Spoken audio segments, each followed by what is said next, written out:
ദൈവത്തിൻ്റെ അതിപരിശുദ്ധ നാമം വാഴ്ത്തപ്പെടുമാറാകട്ടെ. ദൈവത്തിൻ്റെ വചനവുമായി നമുക്ക് വീണ്ടും ഒരുമിച്ച് കൂടുവാൻ ദൈവം തന്ന അവസരത്തിനായും ആയുസ്സിനായും ഭാഗ്യത്തിനായും ദൈവത്തിന് സ്തോത്രം ചെയ്യാം. ദൈവവചനം നമുക്ക് ജീവിതത്തെ ശോധന ചെയ്യുന്നതിനും നമ്മുടെ ജീവിതത്തിൽ ധൈര്യം പകരുന്നതിനും ജീവിത പ്രശ്നങ്ങളെ അതിജീവിക്കുന്നതിനുമൊക്കെ ഉതകുന്നതാണല്ലോ, പ്രത്യാശയും നൽകുന്നു. അതുകൊണ്ടാണ് ദൈവവചനം നാം എപ്പോഴും വായിക്കുകയും കേൾക്കുകയും ഒക്കെ ചെയ്യുന്നത്. നമ്മുടെ ജീവിതത്തിൻ്റെ വിവിധ ആവശ്യങ്ങൾക്ക് ഉതകുന്ന രീതിയിൽ ദൈവവചനം നമ്മോട് സംസാരിക്കുന്നു. വെളിപ്പാട് പുസ്തകം 2-3 അധ്യായം വായിക്കുമ്പോൾ ആസ്യയിലുണ്ടായിരുന്ന 7 സഭകൾക്ക് സഭയുടെ നാഥനും കർത്താവുമായ യേശു ക്രിസ്തു യോഹന്നാൻ അപ്പസ്തോലനിൽ കൂടെ കൊടുത്ത ഒരു ദൂത് നമുക്ക് കാണാനായിട്ട് കഴിയും. ആ ദൂത് ഈ 21-ാം നൂറ്റാണ്ടിൽ പാർക്കുന്ന നമുക്കും വളരെ പ്രയോജനമാണ് എന്ന് മാത്രമല്ല, വളരെ പ്രസക്തമാണ്. രണ്ടാമത്തെ സഭയായി നാം അവിടെ കാണുന്നത് സ്മർന്നയിലെ സഭയാണ്. ആ സഭയ്ക്ക് കൊടുത്ത ദൂത് ഇക്കാലത്ത് ഏറെ അനുയോജ്യമാണ് എന്ന് എനിക്ക് തോന്നുന്നു. കാരണം വിവിധ പ്രതിസന്ധികളെ നേരിട്ടുകൊണ്ടിരുന്നൊരു സഭയാണ് സ്മർന്നയിലെ സഭ. അത് സാധാരണ പ്രതിസന്ധിയല്ല, വലിയ പ്രതിസന്ധി. അത് തരണം ചെയ്യാൻ കഴിയുമോ എന്ന് ഒരുപക്ഷെ അവർ സംശയിച്ചു കാണും. അതുകൊണ്ടായിരിക്കും കർത്താവ് അവർക്ക് പ്രത്യേകമായി ദൂത് നൽകുന്നു. വെളിപ്പാട് പുസ്തകം 2-ാമത്തെ അധ്യായം 8 മുതൽ 11 വരെയുള്ള വാക്യങ്ങൾ ശ്രദ്ധിക്കുക. സ്മർന്നയിലെ സഭയുടെ ദൂതന് എഴുതുക: മരിച്ചവനായിരുന്നു, വീണ്ടും ജീവിക്കുകയും ചെയ്ത ആദ്യനും അന്ത്യനുമായവൻ അരുളിച്ചെയ്യുന്നത്, ഞാൻ നിൻ്റെ കഷ്ടതയും ദാരിദ്ര്യവും, നീ ധനവാനാകുന്നു താനും, തങ്ങൾ യഹൂദർ എന്ന് പറയുന്നെങ്കിലും യഹൂദരല്ല, സാത്താൻ്റെ പള്ളിക്കാരായവരുടെ ദൂഷണവും അറിയുന്നു. നീ സഹിപ്പാനുള്ളത് പേടിക്കണ്ട. നിങ്ങളെ പരീക്ഷിക്കേണ്ടതിന് പിശാച് നിങ്ങളിൽ ചിലരെ തടവിലാക്കുവാൻ പോകുന്നു. 10 ദിവസം നിങ്ങൾക്ക് ഉപദ്രവം ഉണ്ടാകും. മരണപര്യന്തം വിശ്വസ്തനായിരിക്കുക. എന്നാൽ ഞാൻ ജീവകിരീടം നിനക്ക് തരും. ആത്മാവ് സഭകളോട് പറയുന്നത് എന്തെന്ന് ചെവിയുള്ളവൻ കേൾക്കട്ടെ. ജയിക്കുന്നവന് 2-ാം മരണത്തിൽ ദോഷം വരികയില്ല. അപ്പോൾ ഞാൻ സൂചിപ്പിച്ചതുപോലെ വിവിധമായുള്ള വേദനകളും പ്രശ്നങ്ങളും ഒക്കെ അഭിമുഖീകരിക്കുന്ന ഒരു സഭ, ആ സഭയ്ക്ക് ഉചിതമായിട്ടുള്ള ഒരു ദൂത് കർത്താവ് നൽകുന്നു. എഫെസോസ് എന്ന് പറയുന്ന പട്ടണത്തിൽ നിന്ന് 35 മൈല് വടക്ക് ഭാഗത്ത് സ്ഥിതി ചെയ്യുന്ന ഒരു പട്ടണമാണ് സ്മർന്ന. വളരെ അധികം പുരോഗമനമുള്ള ഒരു പട്ടണമായിരുന്നു. അതുമാത്രമല്ല, അഭിവൃദ്ധി ഉണ്ടായിരുന്നു എന്നാണ് പറയുന്നത്. ഫ്ലവർ ഓഫ് ഏഷ്യ, ഏഷ്യയുടെ പുഷ്പം എന്ന് അവരെ തന്നെ അവർ ചിത്രീകരിച്ചിരുന്നു. വളരെ പ്രസിദ്ധമായിട്ടുള്ള ഒരു തുറമുഖം അവിടെ ഉണ്ടായിരുന്നു. ഏകദേശം 100,000-ഓളം ജനങ്ങൾ അക്കാലത്ത് ഇപ്പോൾ തിങ്ങിപ്പാർക്കുന്ന ഒരു സ്ഥലം. അവരെക്കുറിച്ച് തന്നെ ചിന്തിക്കുന്നത് ഏഷ്യയിൽ ഒന്നാമൻ. അവരുടെ വലിപ്പത്തിലും അവർക്കുള്ള സൗന്ദര്യത്തിലും ദേശത്തിനുള്ള അഭിവൃദ്ധിയിലും അവർ ഒന്നാമത് എന്ന് ചിന്തിക്കുന്നവർ. അപ്പോൾ അവരിൽ തന്നെ വളരെയധികം അഭിമാനം ഉള്ളവരാണ് ഈ സ്മർന്നയിലുള്ളവർ. ഇതിന് കാരണമുണ്ട്. ദേശത്ത് അഭിവൃദ്ധി വരികയും പണം ധാരാളം വരികയും ചെയ്യുമ്പോൾ അഹന്ത ഉളവാകുന്നതിൽ നാം അത്ഭുതപ്പെടേണ്ട കാര്യമില്ലല്ലോ. ആ പട്ടണത്തിന് വേറൊരു പ്രത്യേകതയൂടെ ഉണ്ടായി. റോമ സാമ്രാജ്യത്തിൻ്റെ കീഴിലല്ലെങ്കിലും റോമാ സാമ്രാജ്യത്തോട് വളരെ അധികം കൂറ് പുലർത്തിയിരുന്ന ഒരു പട്ടണമാണ്. അപ്പോൾ അതിൻ്റേതായ ആനുകൂല്യങ്ങളെല്ലാം അവർ അനുഭവിച്ചു. അവിടെ ഒരു യഹൂദ ജനം അവിടെ പാർത്തിരുന്നു. അവരുടെ പ്രത്യേകത ഈ എഴുത്തിൽ തന്നെ നമുക്ക് കാണാൻ കഴിയും. കർത്താവ് പറയാണ്, യഹൂദരെന്ന് പേർ കൊണ്ട് മാത്രമേ അവരെക്കുറിച്ച് പറയാൻ സാധ്യമാകത്തുള്ളൂ. അവരുടെ ജീവിതാനുഭവത്തിൽ, പ്രവൃത്തി മണ്ഡലത്തിൽ അവർ ഒരു യഹൂദനെ പോലെ അല്ല, ഒരു എബ്രാഹിനെ പോലെ അല്ല പെരുമാറുന്നു. അങ്ങനെയുള്ള ആളുകൾ കർത്താവിൻ്റെ കാലത്തും ഉണ്ടായിരുന്നു. കർത്താവ് പറഞ്ഞു, അബ്രഹാം നിങ്ങളുടെ പിതാവെന്ന് നിങ്ങൾ പറയുന്നു, എന്നാൽ നിങ്ങളുടെ പ്രവൃത്തി അങ്ങനെ അല്ലല്ലോ. അപ്പോൾ അങ്ങനെ ഒരു കൂട്ടവും അവിടെ ഉണ്ടായിരുന്നു എന്നുള്ളത് ശ്രദ്ധേയമാണ്. കാരണം ഒരു വ്യാജഭക്തിയുടെ ഒരു ചിത്രമാണത്. പേരുണ്ടെങ്കിലും പ്രവൃത്തിയിൽ അങ്ങനെയല്ല. അതാണല്ലോ കാപട്യം. ഇങ്ങനെയൊരു സമൂഹത്തിലാണ് സ്മർന്നയിലെ സഭ, വിശ്വാസ സമൂഹം, ക്രിസ്തു ഭക്തർ ജീവിക്കുന്നത്. ഈ പശ്ചാത്തലം പറഞ്ഞതിൻ്റെ കാരണം, വളരെ അഭിവൃദ്ധിയുള്ള ഒരു ലോകത്തിൽ ഈ സഭ നിലകൊള്ളുന്നു. വ്യാജഭക്തിയുള്ള ലോകത്തിൽ അവർ നിലനിൽക്കുന്നു. ഈ സഭയെക്കുറിച്ച് നാം വായിക്കുമ്പോൾ അവർക്ക് കുറവുള്ളതായി കർത്താവ് പറഞ്ഞിട്ടില്ല. എഫെസോസിലെ സഭയെക്കുറിച്ച് പറഞ്ഞു, നല്ല സഭയാണ്, പ്രവർത്തിക്കുന്നുണ്ട്, എന്നാൽ ആദ്യ സ്നേഹം നിങ്ങൾക്ക് പോയി. പെർഗമോസിലെ സഭയെക്കുറിച്ച് പറഞ്ഞു, നിങ്ങൾ ഉപദേശത്തിൽ ശുദ്ധിയുള്ളവരല്ല, ബിലയാമിൻ്റെ ഉപദേശം നിങ്ങൾ കൈക്കൊണ്ടിട്ടുണ്ട്. തുയത്തകരിലെ സഭയെക്കുറിച്ച് പറഞ്ഞു, നിങ്ങൾ വ്യാജ ആരാധനയെ ടോളറേറ്റ് ചെയ്യുന്നവരാണ്. സർദീസിലെ സഭയെക്കുറിച്ച് പറഞ്ഞു, നിങ്ങൾ പൂർണ്ണതയുള്ളവരല്ല. ലവോദിക്ക സഭയെക്കുറിച്ച് നമുക്കറിയാം, അവർ ശീതോഷ്ണ അവസ്ഥയിൽ ജീവിക്കുന്നു. ആത്മീകമായി മുന്നേറ്റമുണ്ടോ എന്ന് ചോദിച്ചാൽ ഇല്ല, എന്നാൽ കുറവാണോ? അത്ര കുറവുമല്ല. എന്നാൽ ദൈവഭക്തിയിൽ ഒരു ശീതോഷ്ണ അവസ്ഥ, ലൂക്ക് വാംനെസ്.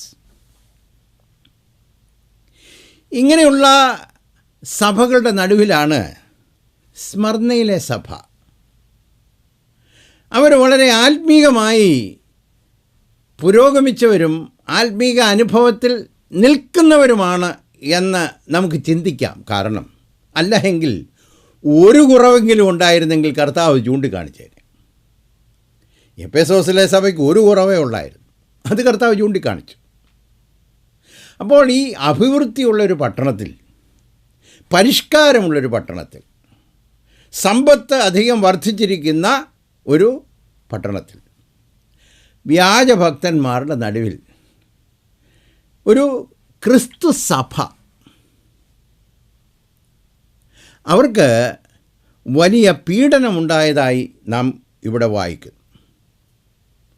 അവരനുഭവിച്ചത് എന്താണെന്ന് രേഖപ്പെടുത്തിയിട്ടുണ്ട്. കഷ്ടത, ദാരിദ്ര്യം, ദൂഷണം. ഇത് കേൾക്കുമ്പോൾ നമുക്ക് ഹൃദയത്തിനകത്തൊരു ചോദ്യചിഹ്നം ഉദിക്കും. സർവഭക്തിയോടെ ജീവിക്കുന്ന ഈ സമൂഹത്തിന് ഈ പ്രതിസന്ധിയൊക്കെ വരുന്നത് എന്താണ്? ഇതൊക്കെ നമ്മുടെ മനസ്സിൽ കൂടെ പോകുന്ന ചോദ്യമാണ്.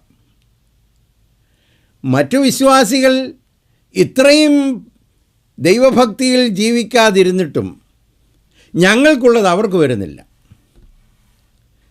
അപ്പോൾ ജീവിതത്തിൻ്റെ വേദനകൾ,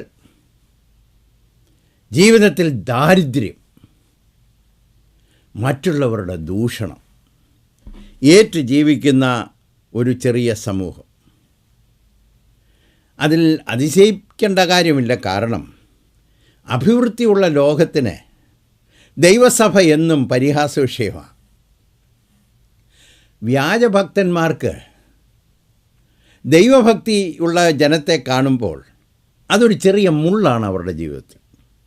ഇതുകൊണ്ട് ഉപദ്രവം ഉണ്ടാകും, ദൂഷണമുണ്ടാകും, മറ്റുള്ളവർ നമ്മുടെ സാമ്പത്തിക മാർഗങ്ങളെ അടയ്ക്കാനും സാധ്യതയുണ്ട്. നമുക്കതിലേക്കൊന്ന് നോക്കാം. ഒന്നാമത്, അവർക്ക് ഉപദ്രവം, കഷ്ടത ഉണ്ട് എന്ന് പറഞ്ഞിരിക്കും. അവിടെ ഉപയോഗിച്ചിരിക്കുന്ന വാക്ക് ധാന്യം പൊടിക്കുന്ന അനുഭവത്തെക്കുറിച്ചാണ്.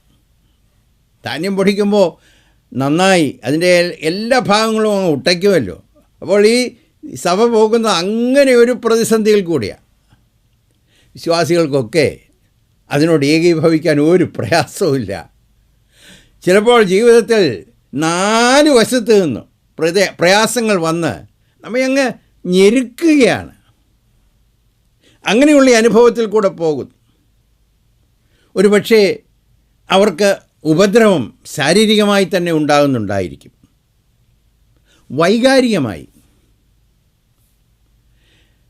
ദൈവഭക്തിയിൽ ജീവിച്ചാൽ മറ്റുള്ളവർ നമ്മെ ഒറ്റപ്പെടുത്തും, അതിന് സംശയിക്കണ്ട. അതവർക്ക് ഉണ്ടായിക്കാണാൻ സാധ്യതയുണ്ട്. ജീവിതത്തിൻ്റെ സാധ്യതകളെയൊക്കെ നമ്മുടെ മുമ്പിൽ അടച്ച് നമ്മെ മാനസികമായി പീഡിപ്പിക്കാനും ശ്രമിക്കും. അങ്ങനെ ഒരു സമൂഹം, കഷ്ടത അനുഭവിക്കുന്നൊരു സമൂഹം. ഇന്നത്തെ ജീവിതാനുഭവത്തിൽ ദൈവജനത്തിൽ അനേകർ ശരീരത്തിലും മനസ്സിലും ആത്മാവിലും ഒക്കെ വേദനയുടെ നടുവിൽ കൂടെ കടന്നു പോകുന്നവരുണ്ട്. രണ്ടാമതവർ അനുഭവിച്ചത് ദാരിദ്ര്യമാണ്. അത് പ്രത്യേകം ശ്രദ്ധിക്കേണ്ടത്, വലിയ അഭിവൃദ്ധിയുള്ളൊരു പട്ടണത്തിലാണ് ഈ സമൂഹം ദാരിദ്ര്യത്തിൽ കൂടെ കടന്നു പോകുന്നത്. കാരണം നീതിയോടെ ജീവിക്കുന്നവരെ ഉപദ്രവിക്കുക എന്നുള്ളത് ലോകത്തിൻ്റെ ഒരു പ്രത്യേക സ്വഭാവമാണ്. നമുക്ക് തന്നെ അറിയാം, പരമാർത്ഥികളായി അനീതിക്കൊന്നും കൂട്ടു നിൽക്കാതെ ഒരു ഓഫീസിൽ പ്രവർത്തിച്ചാൽ ചുറ്റുപാട് നിന്നുണ്ടാകുന്ന ഉപദ്രവം. അതുമാത്രമല്ല, ഈ വ്യക്തിയുടെ ഉയർച്ചയ്ക്ക് ഏതെല്ലാം മാർഗത്തിൽ കൂടെ തടസ്സം ഉണ്ടാക്കാമോ ആ മാർഗങ്ങളിലെല്ലാം തടസ്സം ഉണ്ടാക്കും. അതുകൊണ്ടാണ് പലപ്പോഴും സത്യവിശ്വാസിക്ക് സാമ്പത്തിക മുന്നേറ്റത്തിനുള്ള വാതിലുകൾ പലപ്പോഴും അടഞ്ഞു പോകുന്നത്. നല്ല ജോലി കിട്ടുവാൻ, ബിസിനസ്സിൽ മുന്നേറാൻ, ഇങ്ങനെയൊക്കെയുള്ള അനുഭവം ഉണ്ടാകും. എബ്രായർ 10:34 സമ്പത്തുകളുടെ അപഹാരം ദൈവമക്കൾ അനുഭവിച്ചെന്ന് പറഞ്ഞിട്ടുണ്ട്. ഇക്കാലത്തും സത്യവിശ്വാസത്തിൽ ജീവിക്കുന്ന ദൈവമക്കളുടെ അവരുടെ സമ്പത്തുകളെ അപഹരിക്കാനൊക്കെയുള്ള ഒരു ശ്രമം ഏതെല്ലാം രീതിയിലുണ്ട്. ഇതെല്ലാം ദൈവത്തെ വാസ്തവത്തിൽ സ്നേഹിക്കുന്ന ദൈവമക്കൾക്കാണ്. കർത്താവിനെ സ്നേഹിക്കുന്നതുകൊണ്ട് അവസരങ്ങൾ ഇല്ല. കർത്താവിനെ സേവിക്കുന്നത് കൊണ്ട് ജീവിതത്തിലൊരു മുന്നേറ്റം നടത്തുവാനുള്ള ഭാഗ്യം ഉണ്ടാകുന്നില്ല. ആവശ്യമായിട്ടുള്ള വഴികൾ തുറന്നു കിട്ടുന്നില്ല. ഏലിയാവിൻ്റെ കരീതോട്ട് വറ്റിപ്പോയതുപോലെ വിശ്വാസികളുടെ ജീവിതാനുഭവത്തിലും ഇങ്ങനെയുള്ള ദാരിദ്ര്യത്തിൻ്റെ അനുഭവങ്ങളൊക്കെ സാമ്പത്തികമായിട്ടുള്ള ഞെരുക്കം അനുഭവിക്കും. മൂന്നാമത് അവരനുഭവിച്ചത് 9-ാമത്തെ വാക്യത്തിൽ തന്നെ നമുക്ക് കാണാൻ കഴിയും, ദൂഷണം. അത് വിവിധ രീതിയിലാണ്.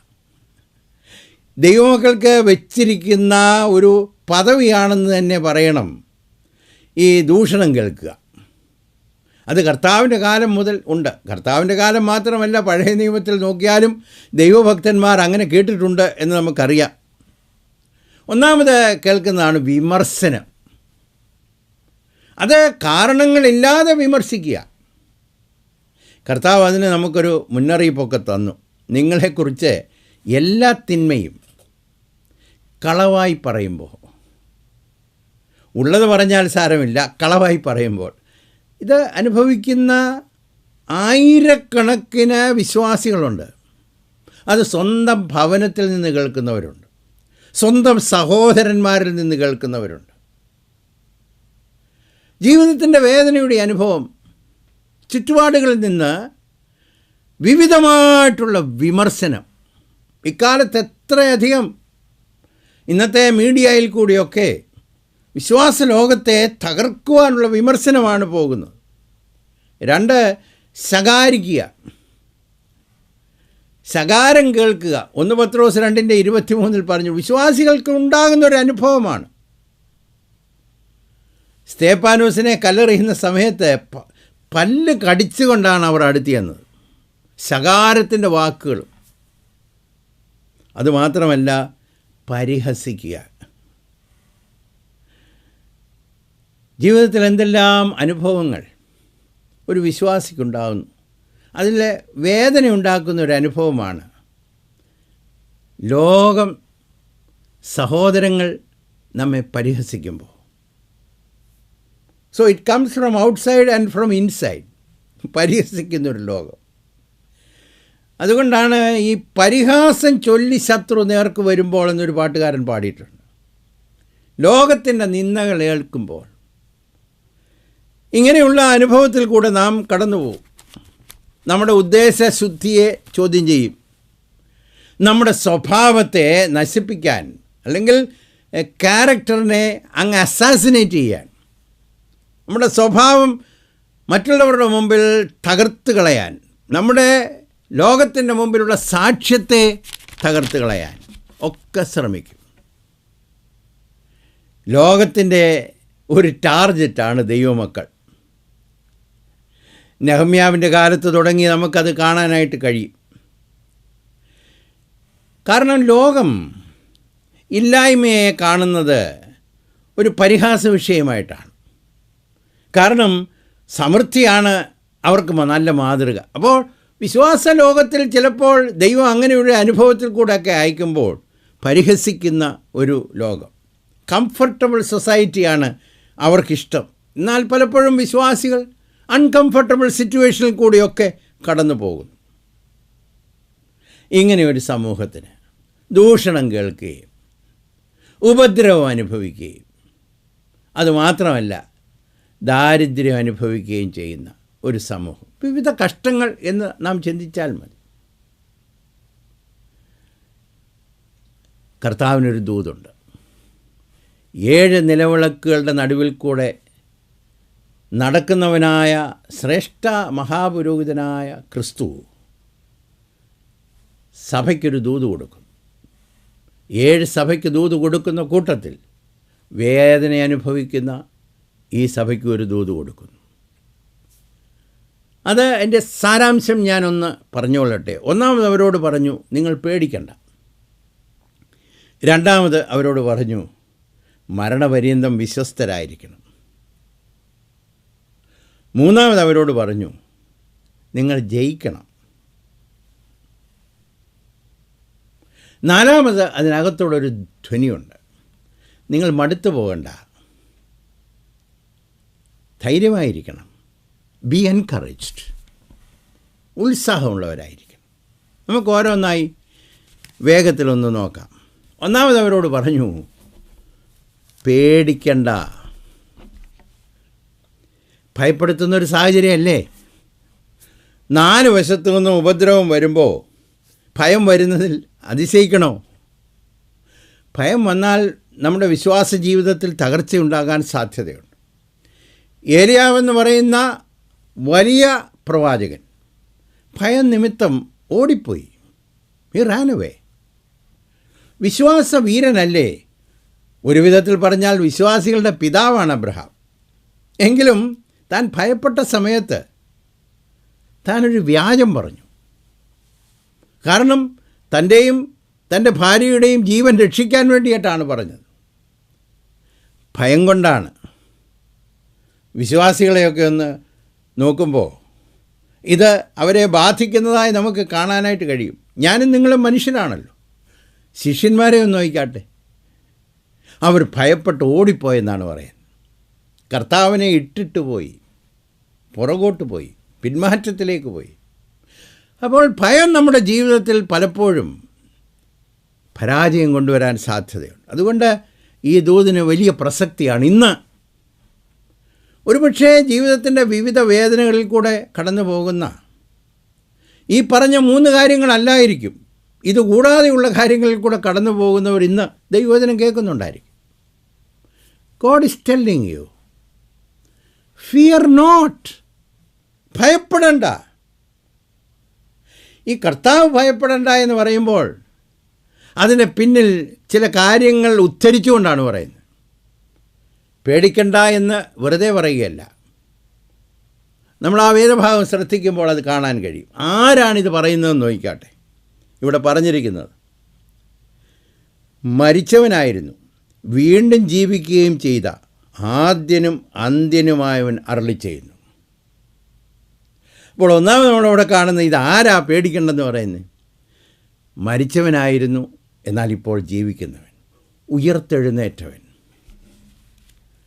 അതിനെ ഒന്ന് നാം വ്യാഖ്യാനിച്ച് പറഞ്ഞാൽ ഗോഡ് ഓഫ് പവർ, ശക്തനായ ദൈവം, മരിച്ചവരിൽ നിന്ന് ഉയർപ്പിച്ച ദൈവശക്തി. ആ പേടിക്കണ്ട എന്ന് പറയാൻ കാരണം ദൈവം ശക്തനാണ്. കർത്താവിൻ്റെ ഉയർപ്പിനെക്കുറിച്ച് അല്പനേരം ഒന്ന് ചിന്തിച്ച് നോക്കി. മരണത്തിന് ശേഷം കർത്താവിനെ കല്ലറയിലാക്കി അവരൊരു കല്ല് ഉരുട്ടി നീക്കി അവിടെ വെച്ചു. വലിയ കല്ലാണ്. റോമാ ഗവൺമെൻറ്റിൻ്റെ മുദ്ര വെച്ചു പടയാളികളെ കാവലുമാക്കി. അപ്പോൾ അവിടെ നിന്ന് പുനരുത്ഥാനം ചെയ്തു എന്ന് പറയുമ്പോൾ അവിടെ ഒരു ശക്തിയുടെ വെളിപ്പാടുണ്ട്. There is a demonstration of power. അതിൻ്റെ വെളിച്ചത്തിലാണ് പറയുന്നത് ഭയപ്പെടേണ്ട. ശക്തി ഉണ്ടായിരുന്നോ? നിശ്ചയമായും. ആ കല്ല് ഉരുട്ടി നീക്കിയല്ലോ. God moved the stone. അപ്പോൾ വലിയ കല്ലുകളെ ഉരുട്ടി നീക്കാൻ കഴിവുള്ള ദൈവം ആണ് പറയുന്നത് പേടിക്കണ്ട എന്ന്. ആ കല്ലിൻ്റെ മേലൊരു മുദ്രയുണ്ടായിരുന്നു. അത് അന്നത്തെ ഏറ്റവും വലിയ സാമ്രാജ്യത്തിൻ്റെ മുദ്രയാണ്. റോമാ ഗവൺമെൻറ്റിൻ്റെ മുദ്ര പൊട്ടിക്കുക എന്ന് പറയുന്നത് ചിന്തിക്കാൻ പോലും കഴിയത്തില്ല. എന്നാൽ ആ അധികാരികളുടെ മുദ്രയെ ദൈവം അന്ന് പൊട്ടിച്ചു. അതുമാത്രമല്ല, റോമൻ പടയാളികൾ ഭയമുള്ളവരല്ല സാധാരണഗതിയിൽ. റോമൻ പടയാളികൾ വീരന്മാരാണ്. എന്നാൽ നമ്മൾ ആ വേദഭാഗം ഉയർപ്പിനോടുള്ള ബന്ധത്തിൽ ഉള്ളത് വായിച്ചാൽ അവർ പരിഭ്രമിച്ചു എന്ന് പറഞ്ഞിട്ടുണ്ട്. God terrified them. God moved the stone. God broke the seal. God terrified them. ഈ ദൈവമാണ് എന്നോടും നിങ്ങളോടും പറയുന്നത് ഭയപ്പെടണ്ട. അവിടെ കൊണ്ട് അവസാനിച്ചില്ല. മരിച്ചാൽ ആദ്യം തുടങ്ങുന്നത് ശരീരം ജീർണിക്കുക എന്നുള്ളതാണ്. ദ്രവത്വമുള്ള ശരീരമാണ്.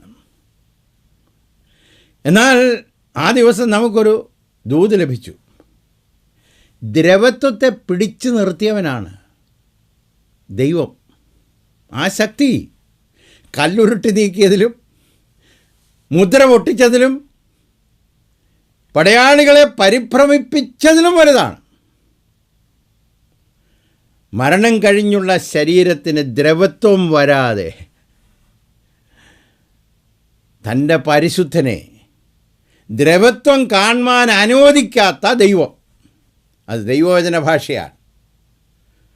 God who can stop corruption of the body. ആ ശക്തനായ ദൈവം സ്മർണയിലെ സഭയോട് പറഞ്ഞു, പേടിക്കണ്ട, ഐ ഹാവ് ദ പവർ, ഞാൻ ശക്തനാണ്. ഈ കർത്താവ് ഇന്ന് ദൈവവചനം കേട്ടുകൊണ്ടിരിക്കുന്ന ചില പ്രിയപ്പെട്ടവരോട് പറയുന്നു, വലിയ കല്ലുകളായിരിക്കും നിങ്ങൾ കാണുന്നത്, വലിയ മുദ്രകളായിരിക്കും നിങ്ങൾ കാണുന്നത്, ശക്തന്മാരായ എതിരാളികളായിരിക്കും നിങ്ങൾ കാണുന്നത്. ഒരു പക്ഷേ നാളുകൾ കഴിയും തോറും താഴോട്ട് പോകുന്ന ഒരു ദ്രവത്വത്തിൻ്റെ അനുഭവമായിരിക്കും നിങ്ങൾ കാണുന്നത്. കർത്താവ് പറയുന്നു, ഞാൻ ശക്തനാണ്. Nothing is impossible with God. ദൈവത്താൽ അസാധ്യമായതൊന്നുമില്ല. രണ്ടാമതവിടെ പറഞ്ഞിരിക്കുന്നു, മരിച്ചവനായിരുന്നു വീണ്ടും ജീവിക്കുകയും ചെയ്ത ആദ്യനും അന്ത്യനുമായവൻ. ഈ ആദ്യനും അന്ത്യനുമായവൻ എന്ന് പറഞ്ഞാൽ തുടക്കം കുറിച്ചവനും അവസാനിപ്പിക്കുന്നവനും. ഞാൻ ഇപ്രകാരം അതിനൊരു വ്യാഖ്യാനം കൊടുക്കട്ടെ. ഗോഡ് ഓഫ് ഹിസ്റ്ററി, ചരിത്രത്തിൻ്റെ ദൈവം. ആരംഭം കുറിക്കുന്നവൻ അവനാണ്, അവസാനം കുറിക്കുന്നവനും അവനാണ്. നമ്മൾ പലപ്പോഴും ചിന്തിക്കും, ചില പ്രശ്നങ്ങളൊക്കെ വരുമ്പോൾ ഇതിൻ്റെ അവസാനം എപ്പോഴാണ്? നമ്മുടെ ദൈവം ചരിത്രത്തിൻ്റെ ദൈവമാണ്. തുടങ്ങുന്നവനും അവസാനിപ്പിക്കുന്നവനും അവനാണ്. ആ ദൈവമാണ് പറയുന്നത്, ഭയപ്പെടണ്ട. അതുമാത്രമല്ല അവിടെ പറഞ്ഞിരിക്കുന്നത്, ആദ്യനും അന്ത്യനുമായവൻ അരുളി ചെയ്യുന്നു. എന്നാൽ വാഴുന്നവൻ എന്നതിൻ്റെ അർത്ഥം. പറയുന്നു എന്നല്ല പറഞ്ഞേ, ഹി ഡിക്ലെയർസ്, അവൻ അരുളി ചെയ്യുന്നു. സകലത്തിൻ്റെ മേലും വാഴുന്നവനായ ദൈവം അരുളി ചെയ്യുന്നു. ഭയപ്പെടണ്ട. എത്ര നല്ല ഉറപ്പാണ് ദൈവം നമുക്ക് തരുന്നത് എന്നോർക്കുക. 11-ാമത്തെ വാക്യത്തിൽ ഈ ജനത്തിനൊരു പ്രോമിസ് കൊടുക്കുന്നുണ്ട്. രണ്ടാം മരണത്തിൽ ഒരു ദോഷവും വരുത്തില്ല. രണ്ടാം മരണത്താൽ ദോഷം വരത്തില്ല. God of promise.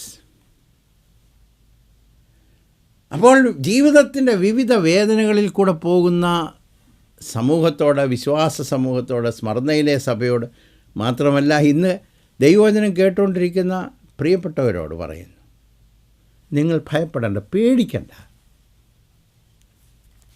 രണ്ടാമത് അവരോട് പറയുന്ന കാര്യം, നിങ്ങൾ വിശ്വസ്തരായിരിക്കണം. B faithful. 10-ാമത്തെ വാക്യത്തിൽ പറഞ്ഞിട്ട്, നിങ്ങൾ വിശ്വസ്തരായിരിക്കണം. അത് മരണപര്യന്തം വിശ്വസ്തരായിരിക്കണം. Faithful until death. അതിൻ്റെ അർത്ഥം, ഇതിനകത്തൂടെ സഹിച്ച് നാം മുന്നോട്ട് പോകണം. ദൈവത്തിൻ്റെ സമയത്ത് എൻഡ്യൂർ ഇറ്റ്. അതൊരല്പം പ്രയാസമാണെന്ന് നമുക്ക് സാധാരണ തോന്നും. നിങ്ങൾക്ക് സഹിപ്പാനുള്ളത് എന്നൊരു വാക്ക് അവിടെ ഉപയോഗിച്ചിട്ടുണ്ട്. 10 ദിവസം നിങ്ങൾക്ക് പീഡനം ഉണ്ടാകും, എന്നാൽ നിങ്ങൾക്ക് സഹിപ്പാനുള്ളത് പേടിക്കണ്ട. To endure it. എൻ്റെ അർത്ഥം, ഇതിൻ്റെ നടുവിൽ മടുത്തു പോകരുത്, ഇതിൻ്റെ നടുവിൽ തളർന്നും പോകരുത്. അതതിൻ്റെ അർത്ഥം. ന്യായമായും അകത്തൂടൊരു ചോദ്യമുണ്ട്, how can I do it? ഇതെങ്ങനെ സാധിക്കും? ഇത്ര വലിയ പ്രതിസന്ധിയുടെ നടുവിൽ ഇത് സഹിച്ചു പോകുന്നത് എങ്ങനെയാണ്?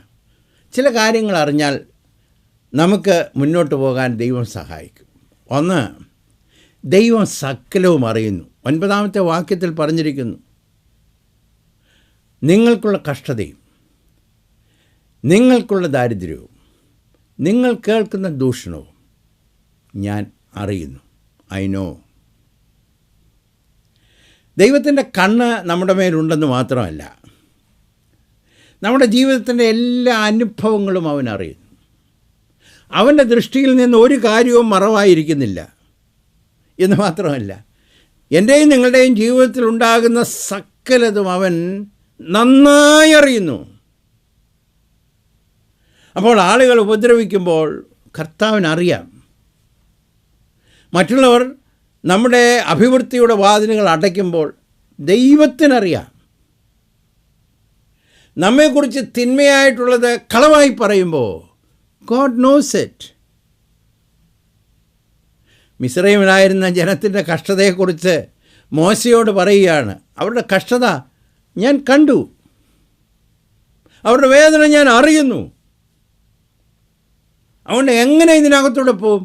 എപ്പോഴും ഓർക്കണം, ദൈവം അറിയുന്നു. അപ്പോൾ നമ്മുടെ കണ്ണുകൾ ദൈവത്തിങ്കിലേക്ക് തിരിയണം. രണ്ടാമത് നാം മനസ്സിലാക്കേണ്ടത്, ദൈവത്തിൻ്റെ കരം ഇതിൻ്റെ പിന്നിലുണ്ട്. God sovereign hand. ഇവിടെ പറഞ്ഞിട്ടുണ്ട്, 10 ദിവസം നിങ്ങൾക്ക് ഉപദ്രവം ഉണ്ടാകും. തമ്പുരാൻ്റെ അനുവാദത്തോടുകൂടിയാണല്ലോ അത് സംഭവിക്കുന്നത്. തലയിലെ ഒരു മുടി പോലും താഴെ പോകണമെങ്കിൽ അവൻ അറിയുന്നു. എല്ലാം അവൻ്റെ കരത്തിലാണെങ്കിൽ ഈ സംഭവങ്ങളും ദൈവത്തിൻ്റെ കരത്തിൽ നിന്നാണ്. ഒരു ഭക്തനായ മനുഷ്യൻ ഇപ്രകാരം പറഞ്ഞു, എല്ലാറ്റിൻ്റെയും പിന്നിൽ ദൈവത്തിൻ്റെ കരത്തെ കാണാൻ നമുക്ക് കഴിഞ്ഞാൽ നമ്മുടെ എല്ലാ കാര്യവും ദൈവത്തിൻ്റെ കരത്തിൽ നമുക്ക് കൊടുക്കാൻ കഴിയും. If you can see the hand of God behind everything, You can put everything in the hand of God. ദൈവത്തിൻ്റെ താങ്ങുന്ന കരം, ദൈവത്തിൻ്റെ കരുതുന്ന കരം, ദൈവത്തിൻ്റെ സൂക്ഷിക്കുന്ന കരം, ആ കരത്തിൽ കൂടെയാണിത് വരുന്നതെന്ന് ഓർക്കണം. God is sovereign. എൻ്റെ പ്രശ്നങ്ങളുടെ മേലും അവൻ അധിപനായി വാഴുന്നു. കാരണം 10 ദിവസം എന്നൊക്കെ പറയുമ്പോൾ ദൈവത്തിൻ്റെ കൺട്രോൾ അതിൻ്റെ മേലുണ്ടെന്ന് അതിൻ്റെ അർത്ഥം. സഹിപ്പാൻ കഴിയുന്നതിന് അപ്പുറത്ത് അവൻ തരത്തില്ല. ഒരു ദൈവദാസൻ പറഞ്ഞു, ഈ ചൂടേറുന്ന ശോധനയിൽ കൂടെ പോകുമ്പോൾ ചൂട് നിയന്ത്രിക്കുന്നത് ദൈവമാണ്. God controls the heat. ദൈവത്തിനറിയാം. God controls the time also. എത്ര നേരം എന്നുള്ളതും തമ്പുരാൻ്റെ അനുവാദത്തിലാണ്. അപ്പോൾ കാഠിന്യവും ദൈവം നിയന്ത്രിക്കുന്നു, സമയവും ദൈവം നിയന്ത്രിക്കുന്നു. അതുകൊണ്ടാണ് വേദപുസ്തകത്തിൽ പല സ്ഥലങ്ങളിൽ പറഞ്ഞിട്ടുള്ളത് നാം ശ്രദ്ധിച്ചു നോക്കിയാൽ, അല്പകാലത്തേക്ക് കഷ്ടം സഹിക്കുന്ന നിങ്ങൾ ഉണ്ടോ? അല്പകാലത്തേക്ക് കഷ്ടം സഹിക്കുന്ന നിങ്ങൾ. പത്രോസ് അപ്പോസ്തലൻ പറഞ്ഞതാണ്. 1 പത്രോസ് 1:6 അപ്പോസ്തലനായ പൗലോസ് 2 കൊരിന്ത്യർ 4:17 പറഞ്ഞു, നൊടി നേരത്തേക്കുള്ള ലഘുവായ കഷ്ടം. So God controls the time also. വിശ്വാസി ഓർക്കണം, നാം ദൈവത്തിൻ്റെ കാര്യത്തിലാണ്. നമ്മുടെ ജീവിതത്തിൽ വന്ന് ഭവിക്കുന്നതൊക്കെ തമ്പുരാൻ്റെ നിയന്ത്രണത്തിൻ്റെ ഉള്ളിലാണ്. നശിച്ചു പോകാൻ ദൈവം ഒരിക്കലും അനുവദിക്കത്തില്ല. വെള്ളി ഊതിക്കഴിക്കുന്നത് പോലെ എന്ന് വിശ്വാസിയുടെ ശോധനയെക്കുറിച്ച് തിരുവചനത്തിൽ പറഞ്ഞിട്ടുണ്ട്. വെള്ളി നശിക്കാൻ ഊതിക്കഴിക്കുന്നവൻ അനുവദിക്കത്തില്ല. He controls it. വേറൊരു കാര്യം അതിനകത്തൂടെ ശ്രദ്ധിക്കേണ്ടത്, 1 ദൈവം അറിയുന്നു, 2 ദൈവ നിയന്ത്രണം അതിൻ്റെ മേലുണ്ട്, 3 ഇതിൻ്റെ ഔട്ട്കം, ഇതിൽ കൂടെ ഉണ്ടാകുന്ന ഫലം ദൈവമാണ് നിയന്ത്രിക്കുന്നത്. നിങ്ങളെ പരീക്ഷിക്കേണ്ടതിന്, പരിശോധിക്കേണ്ടതിന്, ടു ടെസ്റ്റ് യു. വിശ്വാസികൾക്കെല്ലാം അറിയാം, നമ്മളെ ശോധന ചെയ്യുന്നത് നമ്മിലുള്ള ഏറ്റവും നല്ലത് പുറത്തു കൊണ്ടുവരാനാണ്. അതുകൊണ്ടാണ് യോബ് പറഞ്ഞത്, അവൻ എന്നെ ശോധന ചെയ്താൽ പൊന്നുപോലെ പുറത്തു വരും. അപ്പോൾ ഇത് എങ്ങനെ എൻഡ്യൂർ ചെയ്യാൻ നോക്കും? എങ്ങനെ വിശ്വസ്തനായി പോകാൻ കഴിയും? മടുത്തു പോകാതെ പോകാൻ കഴിയും? ഓൺലി വേ, ദൈവം അറിയുന്നു എന്ന് ഓർക്കുക, ദൈവം നിയന്ത്രിക്കുന്നു എന്ന് ഓർക്കുക. അതുമാത്രമല്ല, ഇതിൽ കൂടെ ഉണ്ടാകുന്ന അനന്തര ഫലം ദൈവത്തിൻ്റെ കരത്തിലാണെന്ന് ഓർക്കുക. എപ്പോൾ ദൈവസഭ ശോധനയിൽ കൂടെ പോയിട്ടുണ്ടോ, അപ്പോഴൊക്കെ കൂടുതൽ വെടിപ്പുള്ളവരായി, വിശുദ്ധരായി പുറത്തു വന്നിട്ടുണ്ട്. Church became purer in persecution. സംശയിക്കണ്ട. 2, എപ്പോഴൊക്കെ ദൈവസഭ ശോധനയിൽ കൂടെയും പീഡനത്തിൽ കൂടെയും പോയിട്ടുണ്ടോ, അപ്പോഴൊക്കെ ദൈവസഭ ശക്തരായി പുറത്തു വന്നിട്ടുണ്ട്. എപ്പോഴൊക്കെ ദൈവസഭ പീഡനത്തിൽ കൂടെ പോയിട്ടുണ്ടോ, അപ്പോഴൊക്കെ വിജയാളികളായി പുറത്തു വന്നിട്ടുണ്ട്. തെളിവ് വേറെ എങ്ങും പോകണ്ട, നമുക്ക് കുരിശിലേക്ക് നോക്കിയാൽ മതി. സാത്താനേറെ ദോഷം ചെയ്യാൻ ശ്രമിച്ചു. എന്നാൽ ആ ദൈവം ദോഷത്തെ അനുഗ്രഹമാക്കി. God turned it for our good. ആ ദൈവമല്ലയോ നമ്മുടെ ദൈവം.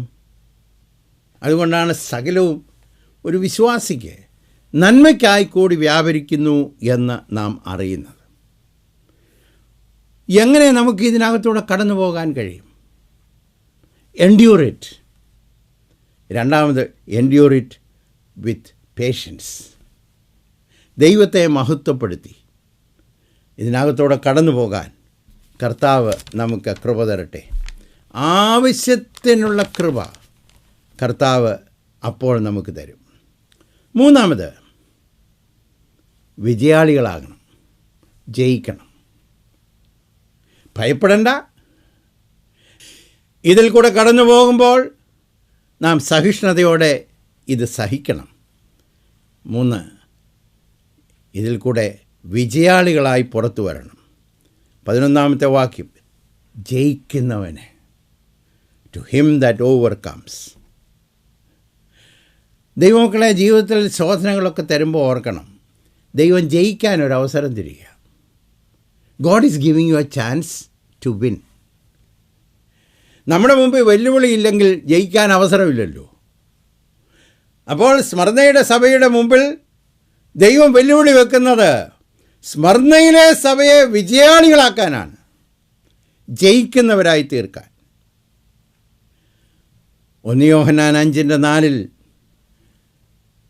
ജയത്തിൻ്റെ ഒരു രഹസ്യം പറഞ്ഞിട്ടുണ്ട്.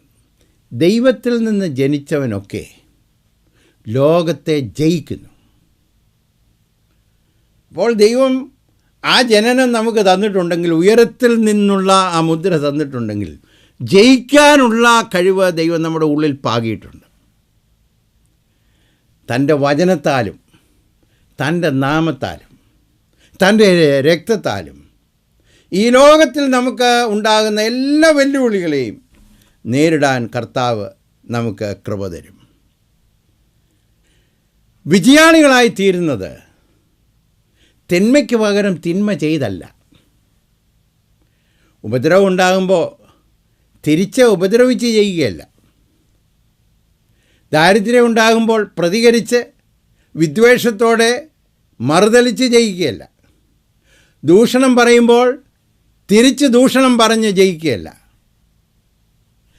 റോമാലേഖനം 12-ാമത്തെ അധ്യായത്തിൻ്റെ 21-ാമത്തെ വാക്യത്തിൽ അപ്പോസ്തലൻ പറഞ്ഞു, നന്മയാൽ തിന്മയെ ജയിക്കണം. അപ്പോൾ ജയിക്കണം എന്ന് പറഞ്ഞപ്പോൾ ദൂഷണം കേൾക്കുന്ന ലോകത്തിൽ, അനുഭവിക്കുന്ന ലോകത്തിൽ, വെറുക്കുന്ന ലോകത്തിൽ നാം ജയിക്കണം. ലോകം നമ്മെ വേദനിപ്പിക്കുമ്പോൾ, ലോകം നമ്മെ മുറിപ്പെടുത്തുമ്പോൾ സൗഖ്യം നൽകി ജയിക്കണം. ലോകം നമ്മെ വെറുക്കുമ്പോൾ സ്നേഹം നൽകി ജയിക്കണം. ലോകം നമുക്കുള്ളത് അപഹരിക്കുമ്പോൾ നമുക്കുള്ളത് പങ്കിട്ട് ജയിക്കണം. ദൈവസഭയുടെ ചരിത്രം, വിശ്വാസികളുടെ ചരിത്രമൊക്കെ ഒന്ന് നോക്കിക്കാട്ടെ. ഉപദ്രവിക്കുന്ന ലോകത്തിൽ അനുഗ്രഹിക്കുന്നവരായി ജയിച്ചു. വെറുക്കുന്ന ലോകത്തിൽ ദൈവസ്നേഹം കൊണ്ട് ജനത്തെ പൊതിഞ്ഞ് ജയിച്ചു. ദൈവസഭ ജയിക്കുന്നതിൻ്റെ രഹസ്യം ഇവിടെയാണ്. പേടിക്കണ്ട. ദൈവം സർവാധിപനായതുകൊണ്ട് സഹിഷ്ണുതയോടെ ഇതിൽ കൂടെ കടന്നു പോകണം, മടുത്തു പോകരുത്. 3, ഇതിലൊക്കെയും നാം ജയാളികളാകണം. 4, ബി എൻകറേജ്ഡ്. പ്രോത്സാഹിക്കപ്പെടണം. നമുക്ക് പ്രോത്സാഹനം ലഭിക്കുന്നതാണ് ഇവിടെയുള്ളൊരു സന്ദേശം.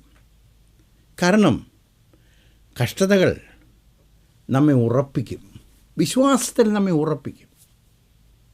ഓരോ പ്രതിസന്ധിയിൽ കൂടെ നാം പുറത്തു വരുമ്പോൾ കൂടുതൽ ഉറപ്പുള്ളവരായിട്ടാണ് പുറത്തു വരുന്നത്. 2, എപ്പോൾ വിശ്വാസിക്ക് ദൈവസഭയ്ക്ക് പ്രയാസം ഉണ്ടാകുന്നു, സുവിശേഷം കൂടുതൽ പരക്കും, കർത്താവിനെക്കുറിച്ച് കൂടുതൽ പേര് അറിയും.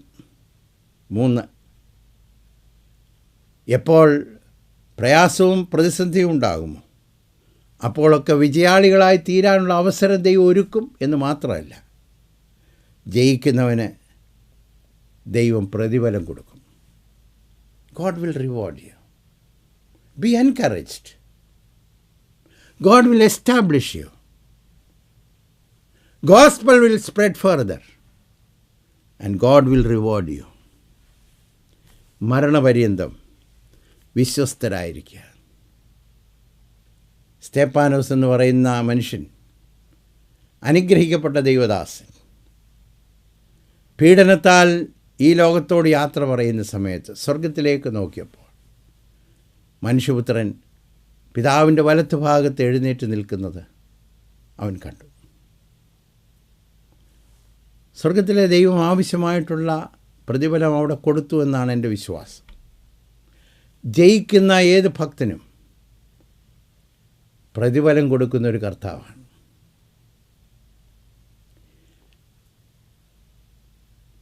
ജനത്തെ സേവിക്കുന്നതിൽ വിശ്വസ്തരായി നിൽക്കുന്നവർക്ക് ഗവൺമെൻറ് തലത്തിൽ ഉന്നത പദവികളും അംഗീകാരവും കൊടുക്കുന്നൊരു സാധാരണ സംഭവമാണ്. ഭാരതത്തിൽ ഭാരതരത്നം, പത്മശ്രീ, വിവിധ പുരസ്കാരങ്ങളാണ് നൽകുന്നത്. നമ്മൾ ശ്രദ്ധിച്ചു നോക്കിയാൽ എത്ര ആദരവോടുകൂടിയാണ് ഭരണാധികാരി ആ പൗരന് ആ പദവി നൽകുന്നതെന്ന് കാണാൻ കഴിയും. ഇത് ഞാൻ പറയാൻ കാരണം എൻ്റെ ഓർമ്മയിൽ ഇംഗ്ലണ്ടിലെ ഒരു പഴയ ചരിത്രം ഓർമ്മ വരും. വിക്ടോറിയ രാജ്ഞി ഭരണം നടത്തിക്കൊണ്ടിരിക്കുമ്പോൾ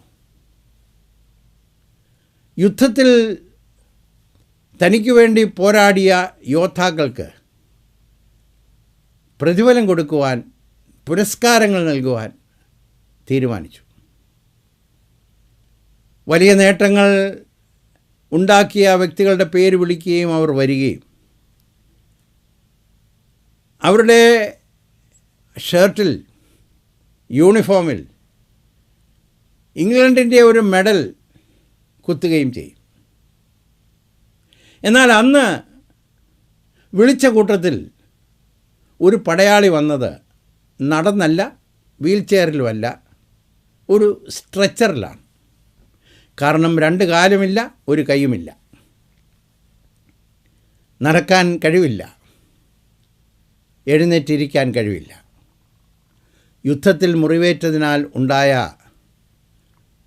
ആ വലിയ ദാരുണാവസ്ഥയാണ് അവിടെ കാണാൻ കഴിയുന്നത്.